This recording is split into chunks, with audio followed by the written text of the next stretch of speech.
So what pressures do you carry that no one else has ever asked you about? So I didn't grow up with my mom, right? Like I said, my parents got divorced. I live with my dad. So nobody ever asks me how that impacted me. No one really looks at the world like that. You know, especially being black, it's like being a single mother is vindicated, it's applauded, it's highlighted, and no one ever looks at my mom for doing anything negative to me for leaving us. But that's like the biggest hurdle I've ever got. You know, that's like the biggest thing in my life was my mom leaving. And no one ever asks me about that. No one, when I'm in a room and they see my dad bringing me in there, they don't be like, where's his mom? They don't worry about how I'm doing without her. It's just like, it's never been a conversation. No one ever asks. That's interesting because you hear a lot of conversations about dads Yeah. leaving Yeah. and the impact that it has on their children. But that conversation about mothers leaving their children it's like, it may be talked about, but it's not on the forefront. It's not talked about often. And Hi, I'm Michelle, and welcome to 30 Minutes with Him, a safe space for real conversations with men. No fluff, no performance, just real, honest conversations. For 30 minutes, I sit down with men from all walks of life to talk about purpose, growth, and the things they normally don't get to say out loud. So, if you are someone that's feeling lost and need to tap into a safe space, or if you are someone who just really needs to understand the men in your life, this is the conversation. This is the podcast. Let's get into it. Welcome back to 30 Minutes with Him. We have a special guest on the couch today. Welcome, Mr. Terrence. Give thanks and praise. Welcome. Thank you so much for having me. I've been looking forward to my close-up all week. Oh, my gosh. Yeah. I couldn't wait to have you on the couch here. Thanks. So I'm going to I'm going to let you introduce yourself to Okay. everybody out there in So, TV. yeah, man, give thanks and praise. My name is Terrence Harris, cultural architect. I own Newports and News. I'm the creator of Still Growing Boutique, and I'm also the creative director here at Canvas. So you see the content, you see the YouTube. That's me, you know what I'm saying, getting busy. You know what I mean? Like I said, building out the systems here. So, yeah. Yeah. So I always like to start off with a couple of questions, get you engaged, and, just tap into that brain of yours. All right. So how are you feeling today? I feel amazing, especially like creating the world that I live in every day. Like earlier, I came from a boutique that I'm building a system for. Now I'm here on a podcast that I help distribute across the world. You know what I mean? I'm introducing the brand that literally keeps me afloat every day. Nice. We're still growing. So yeah, like it's always lit. You know what I mean? I feel divinely purposed at all times. I always feel like I'm in divine purpose. Nice. So when people ask you how life is going, what's the honest answer you don't usually give? So being a macro associative Sentinel leader, right? I'm gonna break that down. Yeah, so please like, do. yeah, I got you. So like my learning style is macro associative, meaning I think of things in really big chunks, countries of people, platforms of data, centuries of time. So like, and that's the way that I learn. I associate things not linearly, right? I associate them. So I'll go from basketball to architecture, from architecture to music, from music back to, you see what I'm saying? And with me being a Sentinel leader, the way that I lead is by looking for problems and crises. So every day the world's on fire. There's something that needs to be fixed. There are people who are lost. You know what I mean? There's just like all these things that are, like I said, online with my divine purpose that I'm recognizing every day. So that's how I'm doing. I'm in a world that needs to be built and, saved and fixed in the best way. Like I feel called to it. It don't feel like I'm in distress about it. It's just like I feel called to it. Now, for those who don't know what a sentinel is, can you give a brief description? Or like, so yeah, think of Terminator. Like when you think of Terminator in the most like metaphoric sense, he had that one specific role and job to do. So that's Sentinel in like I guess in the way of saying like it's not almost human, it's like a machine. But when I use the word sentinel, I think of sentient being, right? Like that we've all been given, you know, the will of God placed in us, and that we have a specific purpose on why we live here, right? So yeah, it can kind of like today's modern way, they try to make it look like a machine. Right. But when I think of a sentinel, I think of, you know, I house God in my vessel, and I'm always looking out at what distracts this vessel from doing God's work. I'm always aware of it. I'm always picking it up in my environment. Okay. Because when I heard you say it, I was thinking of Sentinel Prime. Like, from the Yeah, Transformers. right. Yeah, like a machine. Right. Yeah. And how he wanted to destroy the world. But I digress. That's one of my favorites. That was his main mission. Yeah. He had one mission. But you're the opposite of that, so that's good. So what part of your, in saying that, what part of your personality do you believe people misunderstand about you? Well, I think I know for a fact that I've always been like in an endangered environment, right? So people think I'm like scary, like super serious, super, you know, mean, off-putting, unapproachable. So I think people misunderstand that often. Yeah. Or I would take it like, because you're so humble and like meek, people try to take advantage of you, or they think they can play you, or they think you have no street cred, and they could just, oh yeah, I mean, Till he you could do it. FAFO, that's what the kids call it. Till they F around and find out. You know what I'm saying? That'd be it right there. So that's funny.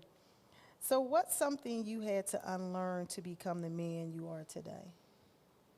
That's an amazing question. And shouts out to my pops. I had to unlearn a lot of what the world showed me. You know, my dad used to always put me on with game, but I used to be indifferent with him because he wasn't the kind of man I wanted to grow up and be. You know, he was my dad, so it's like I always looked at him like he was the thing I had to get past. Wow. You know, like he was always in the way. But like, you know, as a man now that I'm reflected on it, it's like the stuff that I'm rooted in and that I navigate the world with the most are the things that he taught me. And that like, it was so that I could navigate the world better. You know what I mean? So I always think of, you know, I'm unlearning the things that the world taught me, you know, and like getting more rooted and intentional about what's inside me, but also what I've been brought up from. Nice, because you know most parents want a kid, like you're saying, most parents, especially males, fathers, they want their sons to be just like them. And wow, Yeah, my dad wanted me to join the military. He was in the military. My granddad was in the military, and my great grandfather earned his freedom through the Civil War. So my forefathers are military American soldiers. I'm the first one to break from the mold. You know what I mean? but you have a militant mind, though. Yeah.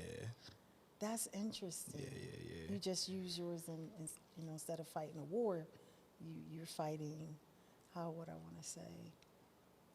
The best for people. Yeah, man. I used to always ask my dad, I'm like, how can we fight across the world and we got domestic terrorism in our neighborhood? I looked at my neighborhood and I was like, I just wanted to know why the condition of people who look like me was so like what I experienced. You know, I seen my dad live on a military base. He had his car. He had a house for us at one point. You know what I mean? My parents was married. I had like what they would call a secure nuclear American lifestyle. And then when they got divorced, you know, my dad and me, we moved to the hood. And then it's like, I used to see what other people's lives had been consistently or intergenerationally, you know? And I'm like, dang, like, why isn't nobody addressing this? Like, why is all my friends, they can't get nothing done, you know what I'm saying? And so my dad would just always try to get me to stay away from that stuff. And when I turned 17, I was like, nah, I want to figure out what's going on. Yeah. So I use that same, you know, military approach to like how I can oppose the threats in our land, in our home, in our country, the domestic stuff that's going on. I ain't want to get flown out somewhere to deal with somebody else's problems. Well, that's good to know. And you do a good job at what you do anyway, so props. This episode of 30 Minutes with him was sponsored by Canvas Garden, who highlights Black-owned businesses and supports the cultural arts. So what pressures do you carry that no one else has ever asked you about? So I didn't grow up with my mom, right? Like I said, my parents got divorced. I live with my dad. So nobody ever asks me how that impacted me. No one really looks at the world like that, you know, especially being black. It's like being a single mother is vindicated, it's applauded, it's highlighted, and no one ever looks at my mom for doing anything negative to me for leaving us. But that's like the biggest hurdle I've ever got, you know, that's like the biggest thing in my life was my mom leaving. And no one ever asks me about that. No one, when I'm in a room and they see my dad bringing me in there, they don't be like, where's his mom? They don't worry about how I'm doing without her. It's just like, it's never been a conversation. No one ever asks. That's interesting because you hear a lot of conversations about dads Yeah. leaving Yeah. and the impact that it has on their children. But that conversation about mothers leaving their children it's like, it may be talked about, but it's not on the forefront. It's not talked about often. And can I ask, how did that impact your life? And up to what point did you figure out you needed to change your path and direction, or did it have any impact on that? Yeah, I used to want to be validated by a woman so bad. I wanted to know that I was worthy of a woman's love so bad. I didn't get over that until probably like 25, like Wow. 27, 28, like maybe like 5, 6, 7 years ago. I was telling you a little bit about my last business partnership, and we could talk about that if it comes up, but I used to want her to believe that I was smart. I wanted her to believe that I could figure it out. I wanted my ideas creatively to mean something to somebody. I just wanted validation. And so I would date people's daughter to get it, right? Because I couldn't get it from my mom. We grown, you know what I'm saying? And we worlds apart. So like, I would be with people's daughters, you know what I'm saying, trying to be validated all the time. Interesting. Yeah, and then eventually my mom and me had a conversation about it, and I told her when I was like 29, turning 30, I was like, you know, I had spent a lot of time of my life trying to get a woman to validate my value. I didn't know that's what I was doing, but I've realized it later once I got some therapy and helped myself. Yeah. So would you advise people to get therapy? Because it's still such a little stigma. Well, in my our therapy community. looked like environmental therapy, Okay. right? Like I used to go to the park more, Okay, reflecting okay. my thoughts. I journaled. I ate differently. You know, I did a lot of things, and then I also was getting counseling online. You know what I mean? And like group therapy sessions. So I didn't do like a traditional therapy route. Like I went maybe to a few sessions, like traditional settings, like sessions. And oftentimes I felt like I needed to give the therapist therapy. Like their lives was all over the place. They didn't have a good background in other training of thought outside of just the Western medical, you know, association, HIPAA, you know, HIPAA oaths and all of that. It's like they only had one way of solving problems, and if I didn't want to Right. solve my problems that way, they couldn't help me much. Oh wow, that's deep. That's like a deeper conversation, really, seriously, that I don't think is it's not being had, you know. That's why we have this couch. Yeah, that's what I was about to say. You putting your piece in the pond for sure. So my next question to you, what was a breaking point that forced you to grow instead of quitting? Oh, this is such a great question because I got shot when I was in Virginia. And I got shot. Somebody came in my house and they shot me in my bed, like this close. Like you laying right there, and they shot me and the bullet missed. Right? Like executioner style. Wow. And you know, I ended up connecting with one of my friends who made music prior to that, but like once I got shot, I was like, yeah, you know, maybe we should take this music thing a little bit more seriously because I don't want to die. You know what I mean? Like, you know, I was so used to being in the streets and being in my neighborhood. Like I was telling you with my dad, that was my life. That was my identity. That was my home. But like, I wanted to live a long life. And I remember my OG said, like, you can either stay out here and live the lifestyle of a criminal, or and you're going to end up in jail, or, worse. Or you could go flip burgers at McDonald's for $7.25 and know that you're going to have you a future. You're going to have you something to live for. Yeah. You know what I mean? So I didn't go there, but like I did something legitimate. That was his point. That was the root of his point. Do something legitimate, even if it's not going to make you as much money. Right. You know what I mean? That was all I knew, was just getting money. Like, so it's like, that was really hard for me to become an artist, because it's not the same money. It's not the same money. So with that, when did you realize you couldn't pretend you were okay?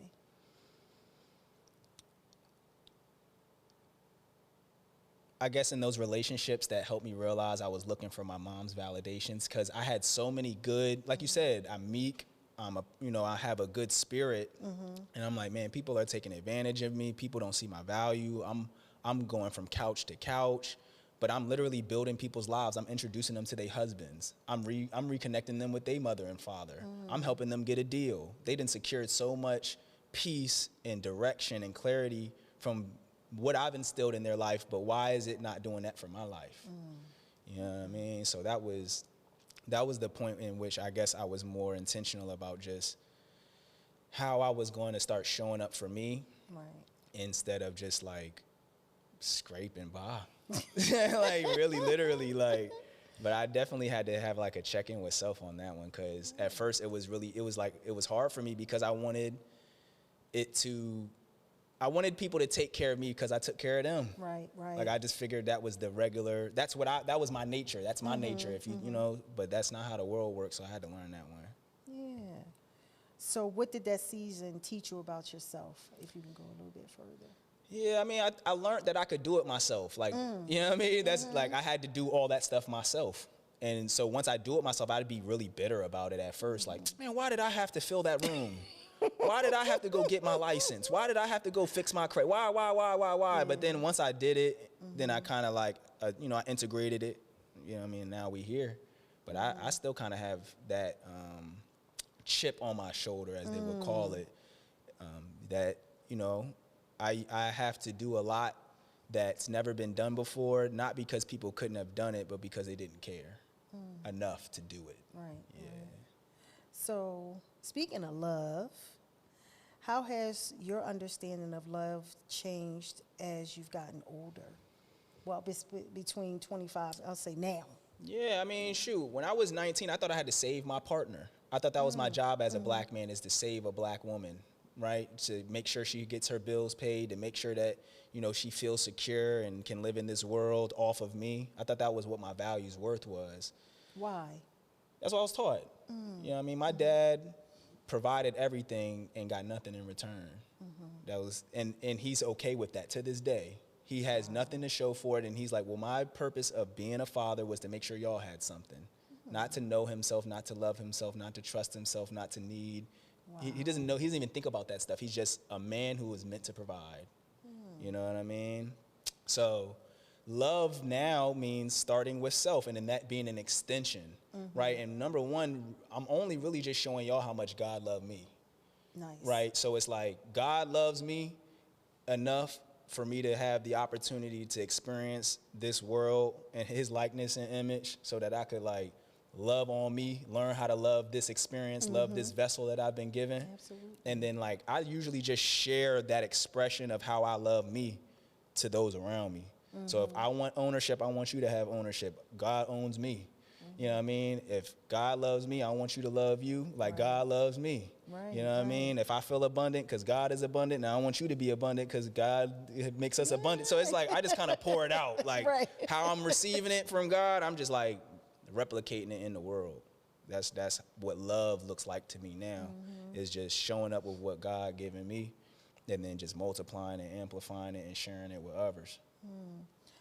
This episode of 30 Minutes with Him was sponsored by Networking Mondays, where you can catch us every other Monday here at Canvas for Networking Mondays. Actually, you can catch me on January 19th at Networking Mondays, talking about venue dreams to reality. See you soon. And this question is good. So, what's something you had to learn about communication in your relationships, and with that communication, how did you handle conflict when your emotions ran high, if it came to any conflicting?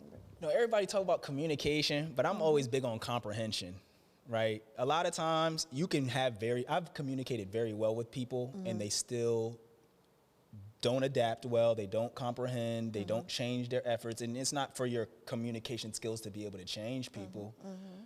And you could change yourself. But I think it's important that if you don't comprehend what you communicate to people, or they don't comprehend what you're saying, then that's pointless communication. Right. So I'm really big on comprehension and ensuring that I'm in a space where people are even capable of comprehending what I'm saying. Because I can speak slang, I can speak articulately, I can speak in memes, I can speak a lot of different ways. But if you don't understand none of it, or you only understand things in one way, then it's like it's limiting my ability to communicate. You know what I mean? I feel like I'm very multifaceted. So like I can, like I said, I'm macro associative. I can go from talking about business, then talk about the streets, talk about sexy red, talk about geopolitics. I can go all over the place. Yes, I know. Yeah. Which is a good thing. I could go there.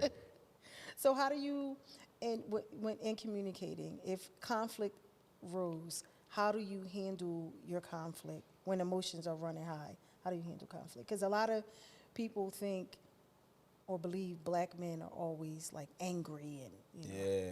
Well, I'll say I use good taste. I have discernment, right? My teacher taught me that when I was in college, that there was like your gift in life is discernment. You know how to discern things or know what they are before needing to see them or hear them. That's just what discernment is.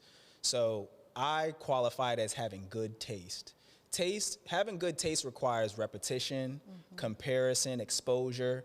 You putting something out there enough for it to be judged, placed within a hierarchy, right? It requires a lot of beating up on the concept for it to be qualified as good taste that other people would qualify as good taste. So in the sense of how I manage conflicts, I first be like, and I'm a Gemini, I can be superficial. I'm like, is this giving? Is this tasteful? Like, is this even how I would like to be seen, having this conversation with you? Is this how I would like to be remembered? Is this how I want you to remember me? Right. And I will speak lastly to that point of black men do have what could be perceived as poor problem-solving skills, but I can guarantee, and I've witnessed it, if you put people in the adverse environments with a lack of anybody to call, or the access to education or exposure or experiencing different forms of problem-solving skills, you'd solve problems poorly too, right? A lot of black men don't have access to it. They don't have exposure to how to solve problems differently.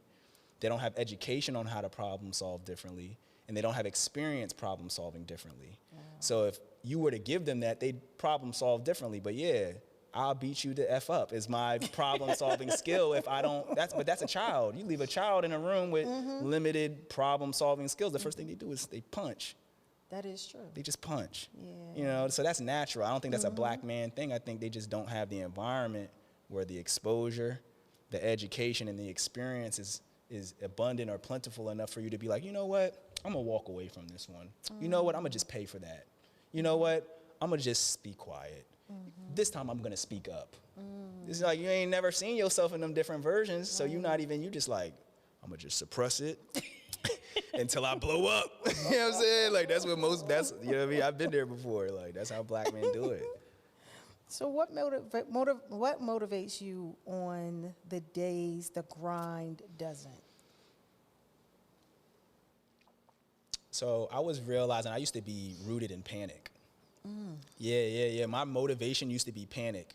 Like I said in the beginning, the world's on fire and nobody's coming to save it. So that would push me forward. Right.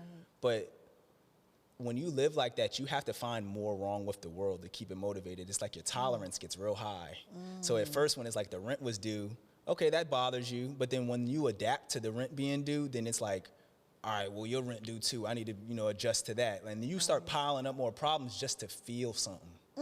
You know what I mean? So I was getting to the point where I could watch something on the internet affect a whole group of people and it motivate me to get the work done, but I didn't feel nothing though. Wow. I didn't feel nothing. I just was like, oh, time to work more. But it's like, so now I'm rooted in what I initially knew was peace. And like I said, my peace came from when my parents was together, and my identity was rooted in this family dynamic that I had. I had my sisters, I had my mom, I had my dad. We had these rooms. There was this functional home I was in. So that's what I motivate myself with now, is creating a functional home.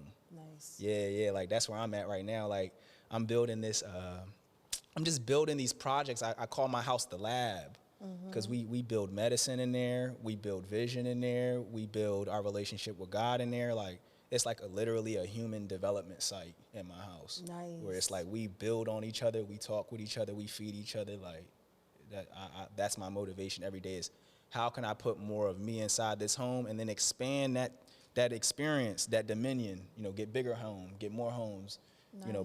place my thoughts and my emotions and my work in people's homes, just expanding that influence. Like that's home. Nice. Home is that's my stitch now. So what kind of legacy matters more to you than money or recognition? Well, legacy, I don't really know too much about legacy. I'm only like 32, right? So I know like what's been important for me as a 32-year-old as it pertains to legacy is how I set the traditions that will be sustainable 100 years from now. Nice. Right? Like I don't celebrate Christmas. My dad he wasn't enthusiastic, he didn't endorse it, but he bought the presents for his kids and participated. But he wasn't like a Christmas guy. So it didn't pour over into me. So I'm not gonna like re-pour into that. Like he let it go, I'm gonna let it go. But I do wanna make something that is something we can pour into and foster, and it continue to be amplified and grow over time. So, like that's something that I would be most intentional about, is just like what step am I taking to set the tone and the pace of where we going from now on? I don't know what that's gonna look like. I don't have no kids yet, But that's what I think of as legacy. I think of, what you leave your kids. Nice. So what's something you wish more men felt safe talking about?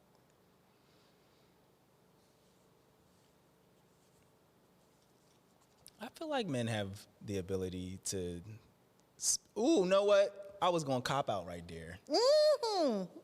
I think it would be good if men could talk more about how uncomfortable their girlfriends and their wives made them. To their face, not on podcasts. A lot of men are scared to tell their girl how they feel because they're afraid that they are gonna leave them.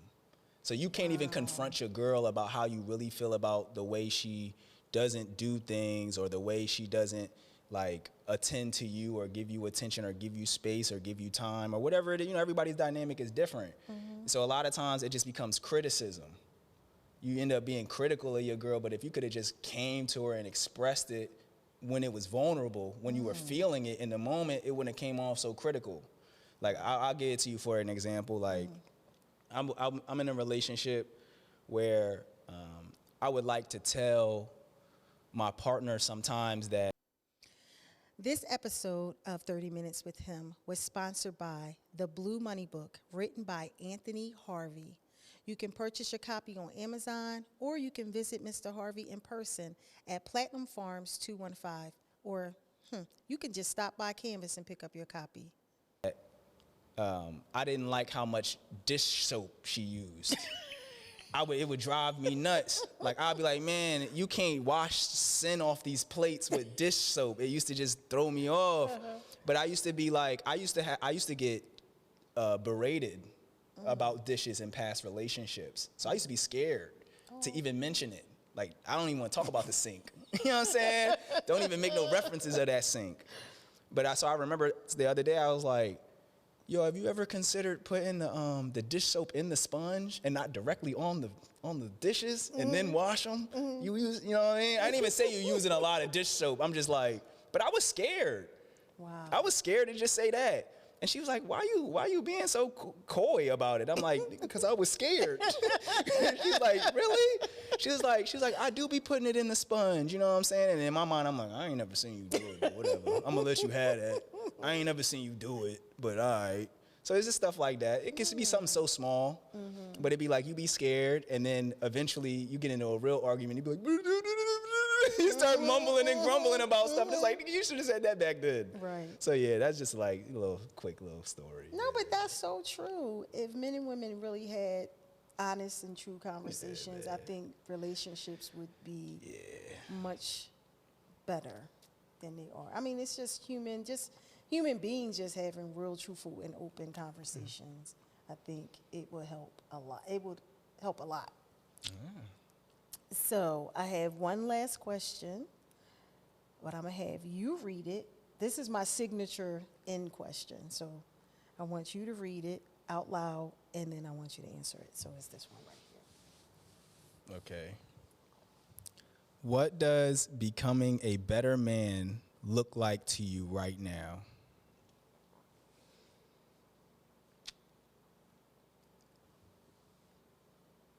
Building the system that's going to sustain a long period of time.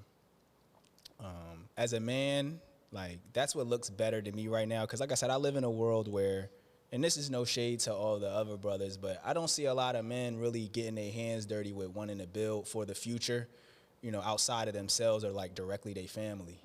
You know what I mean? And then so they got so much criticism of other people's families and the culture and just the existence and the state of being black, whether it's single motherhood or the amount of rap music and the degrading imagery and like, and it's like, bro, you was in them clubs, you was in the mix, you was at the basketball game, like you participated for 25 years and then looked behind you and said, why are they wearing them stupid masks? You know what I'm saying? It's like you didn't participate in nobody's life. You didn't. I heard from my therapist when we were in a group session. They said, you know, a lot of y'all talk about how y'all grew up, but when's the last time y'all spent 4 hours at a community center with kids like yourself who are at risk? And nobody could raise their hand or say, I could because I had a venue space at the time. Right. So I was tending to like 16 to 20. But I looked at these were 45, 55-year-old men. But they got money to be sending Cash App and on Instagram and hookah and lounge and trips and Sixers games. Got all the criticism in the world for the children, but don't ever spend no time with them. Why do you think that? Until next time, folks. You know what I'm saying? Like, yeah, I don't want to, you know, like I said, I ain't want to put too much on them. No, but that's it's okay. like, it's like I think at the end of the day, it's a great responsibility. And not all of us want to deal with the responsibility. A lot of us don't even want to be super responsible about our own kids. You know what I mean? So it's like, let alone want to be responsible for yours too. You know? So I'm happy you laugh at my jokes because it's like, people be thinking I'm so, like I said, off-kiltered. And I be like, man, I'm trying to bring some relief to it. Yeah. I really want to bring some relief to these conversations and these sentiments because I do know that they can be uncomfortable, but I feel like a lot of times they be uncomfortable because you don't spend enough time with it. If I put you in a room with something that you've never done before, you're going to feel insecure. You're going to feel like you're not doing it right, and you probably aren't doing it right. You probably aren't problem solving very well. You probably aren't fathering well. You probably aren't boyfriending well. You probably not doing none of it well. You're right. You probably not, but it's like, and you won't get better until you sit in the uncomfortability of not getting it right. That's all the work that I did in my 20s instead of getting lit and trying to be famous and run my body count up and all the stuff that men put their value and all they like self-worth into amongst other men, right? That's how we rank each other.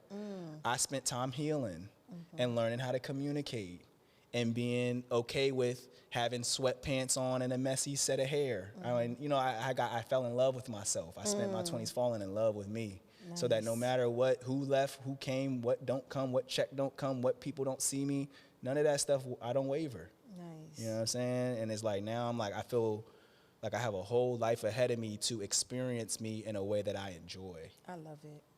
I really love that. I love that for you. Thank you. And I love that you shared that because I believe it will help someone. So it's been 30 minutes. Yes. We could talk about a whole lot more, but so you're going to definitely have to come back. Yeah, let me show them my little my creation. Because I was about to say, how can they learn more about what you're doing and learn about yourself. So go ahead, do your Yeah, thing. I'm gonna show y'all my. So like I told y'all earlier, I own Newports and News. That's a media platform, so you can find that any platform, Newports and News. If you've ever heard of Newport News, Virginia, it's a play off of that word. I also own and curated Still Growing Boutique. This magazine is, once again, one of the offerings that I'd like to share with the world to just express and showcase how I've grown, and then just like give y'all the tools on how I was able to grow as well. You can find this at stillgrowing.us. And that's everything else, right? I got t-shirts, I got hoodies, hats, I got wardrobe that goes with it. But, that I believe starts the journey off well, just to understand more of what we're doing. So that's stillgrowing.us. And then you can find me on social media anywhere at TJ News, TEEJAYNEWS. But like I said, I do the YouTube, so I'll put everything in the, in the description for y'all. And Yes. yeah, I got you. And we did change the setup a little bit because it pretty much It goes along with the still growing. So I'm still growing. And like I said, thank you so much for blessing us with your presence on the sofa today. So we got to get to work. So thank you all, and that's a wrap. Give thanks. So my mission in life is to just help creative people take their ownership back, right? A whole bunch of industries have been built off of creative people's work, especially in hip hop. So I dedicated my life, my work, my intelligence, and everything that I have so that I can create a platform and a system, models, a mindset, principles that truly help creatives gain ownership, maintain ownership, and then pass it on. All of that good stuff, man. So I ain't gonna hold y'all up. This is my brand still growing. This is the entry point to learning more about how to take care of yourself and take care of the people around you with your creativity. So if you want to learn more, just check the link in the description, or wherever you got to do, man. Make sure you just come find me.